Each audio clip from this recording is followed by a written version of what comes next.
I remember back in Russia, I read a book, Gulag Archipelago, by Alexander Solzhenitsyn.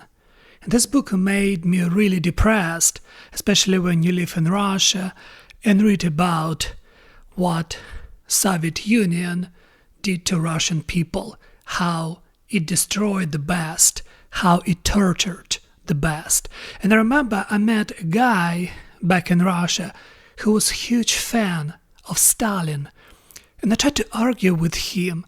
I tried to tell him about how bad Stalin was and how many people he killed.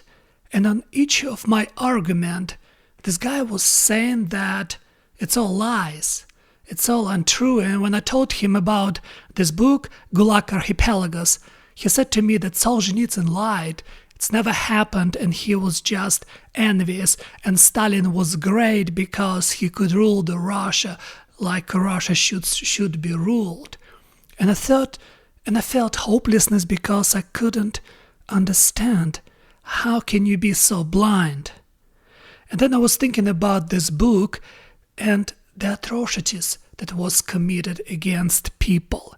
And the funny thing about Stalin's regime and the Soviet Union regime in general, it was directed to destroy the best. Because if you're really good, if you really have something good within you, you will die. You will be rejected by this system into the abyss of gulags, where you will be tortured and destroyed completely with your entire family. Because I read about the cases when people just snitched on other people. If they want to have their apartments, for example, or if you like somebody else's wife, you can snitch on her husband that he said something bad about Stalin, and there's no investigation.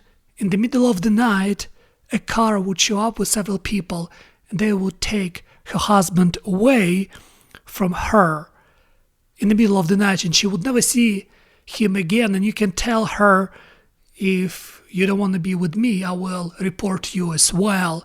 The system was created and set up for the wars to thrive and for the wars to win. And what I was thinking about goodness, and I was trying to understand myself, how would I behave if I was born in those times? If I was, for example, adult man in 1937, what would my position be? Would I be good or would I be bad? Because people who claim that I would never do that, in some sense they would do exactly the same bad thing. Because I always question myself, how would I behave? What would I do to save my skin? And would I sacrifice other people's well-being just to increase my well-being, to save my well-being? I don't know. It's hard to tell. Because when you live in a country like America in the West, and you're inside this Christian moral framework that rewards you for goodness, for being a good person, it's a little bit different than when you live in Russia during Soviet time. And I'm glad that I moved from Russia. I'm glad that I moved away from the country of my birth, though 90s and 2000s are not the same as the Soviet Union, though pretty dangerous, but they're not the same. And now in America I observe kind of some similarities with the Soviet Union, because seems like if we lose Christian moral framework, people become insane. They become insane in violence, in mental violence. They become insane in accusations. They become insane to take somebody's down. And it's scary to think about living without Christian moral framework, or when you take God out of the center of Christian moral framework, is that you can install ideology in the center, and then you worship ideology. And usually what happens is you worship ideology with your worst qualities that you don't have to hide any longer, but to use them to advance in life. That's what I see now in the West, because it seems like the wars of the wars use their worst kind of power to advance and to redesign completely the greatest country on the planet and completely destroy the Christian West. And a lot of people mindlessly support that without understanding that moral Christian framework is all we have, and the God in the center, it's our proof that we have human rights, because human rights, the idea of human rights came from Christianity, came from this idea that God created humans based on his image. And that's idea that we were created on his image, like him, right? Gave us idea of human rights. And now, with destruction of God, like Nietzsche said, God is dead and we have killed him. We start losing moral framework, Christian moral framework, and people start installing madly ideology in the center. And this is what this ideology does, is redefine morality. It shows kindness as a weakness. It shows niceness as a cowardliness, because even I'm getting confused. Are people nice or are they just cowards? Because it seems like there's no more sacrifices to make. And it's not only this, the word sacrifice itself seems like becoming more and more irrelevant, and morality itself becomes irrelevant, and good and evil became interchangeable, depends on the situation, because you seems like see the crimes through the lens of a race, and depends on the race, depends on the ethnicity of a criminal, you have to perceive the crime differently.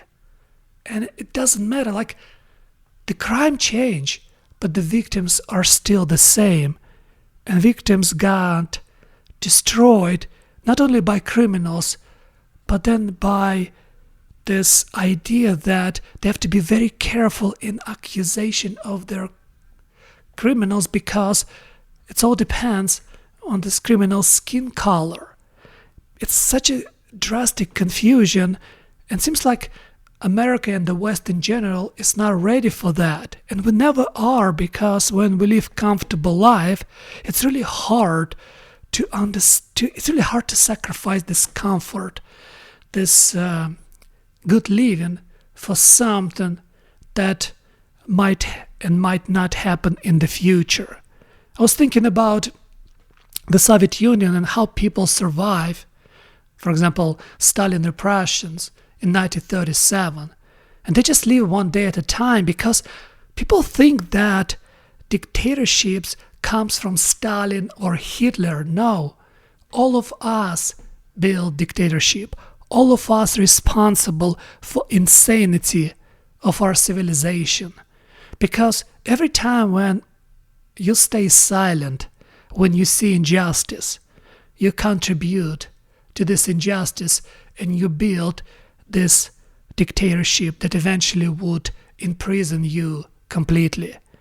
Because any dictatorship builds out of silence and builds out of lies. We keep lying to each other, we keep lying to ourselves, and in the end, the lies become so powerful that we're terrified to tell the truth. And it's really hard to tell the truth. I try to learn to tell the truth. I try to practice to tell the truth, but it's really, really hard, because you feel like you getting outside and become outsider, and you become a target, because you want to live comfortable life and as unnoticeable as possible. Especially as an immigrant from Russia, America gave me a lot of things, but as an immigrant I have responsibility to tell about my experience back in Russia and how I see parallels in America now with the communist Russia, because socialism and communism are not just words to play with. It's incredibly deadly ideology that killed far more people than Nazi did. And unfortunately, people don't understand that. And we have even in some places in America monuments to monsters like Lenin. And seems like a lot of people all right with that. Because the idea of God in the center of Christian moral framework give us opportunity to understand what does it mean to make proper sacrifice, to live proper life, and to be really good to each other, but mostly to ourselves, to be able to restrain your body, to be able to have a real freedom that in restraint of your biology, to be a decent human being, not just an homicidal animal that we just one step away to become. But seems like when you install ideology in the middle of framework, you stop worship wrong thing, because socialism and communism, in some sense, it's a perverted idea of Christianity.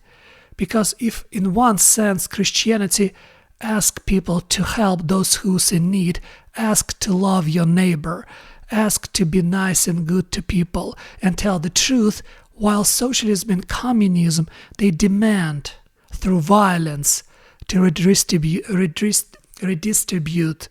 goods and take from the rich and not give it to the poor, but to destroy this wealth with the rich at the same time. Because it's a violent idea that we have to destroy the rich, and somehow with this destruction we will help the poor. And it's never worked, because what happened in Soviet Union was travesty.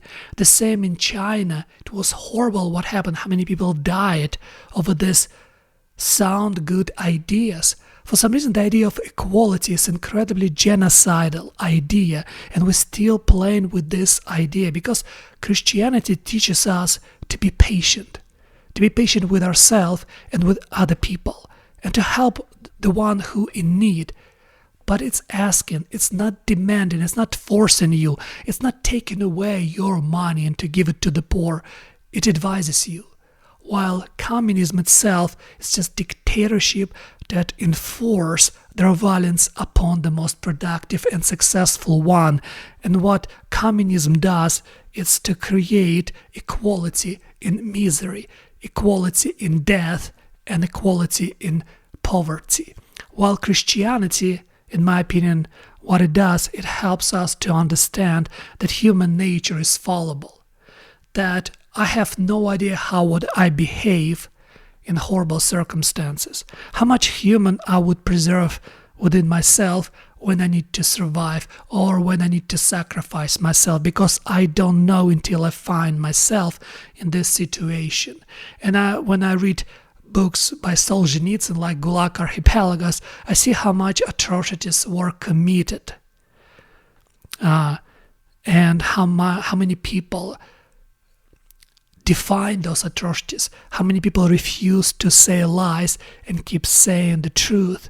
Because the most important thing to accept your own evilness within you, because we are all bad, and we have to be able to understand how bad we can become.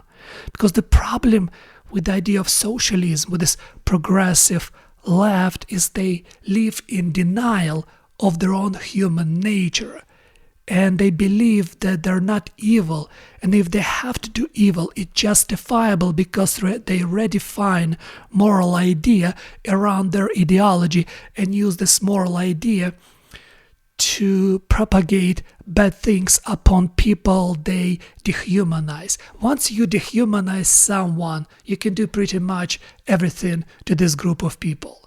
That's what the Soviet Union did. That's what Nazi Germany did. That's what China did.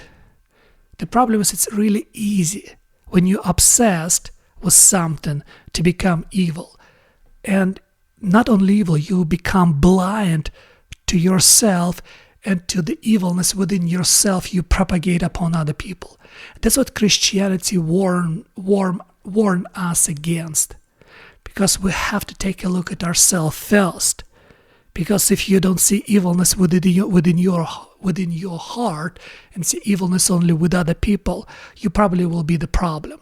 Because the best way to fix the world, especially the West or America, is start fixing your own self, start fixing your own heart, and start fixing your own place you live. And only then, when you fix yourself, fix your house, fix your family, you can move to your community, to your state, and to your country. But before you fix your own self, before you admit to yourself that you're capable of a great atrocities, because Nazi Germany or communists, they were people, and I'm the person too, and so everybody else, because we are people. We are the one who built gulags. We are the one who built gas chambers.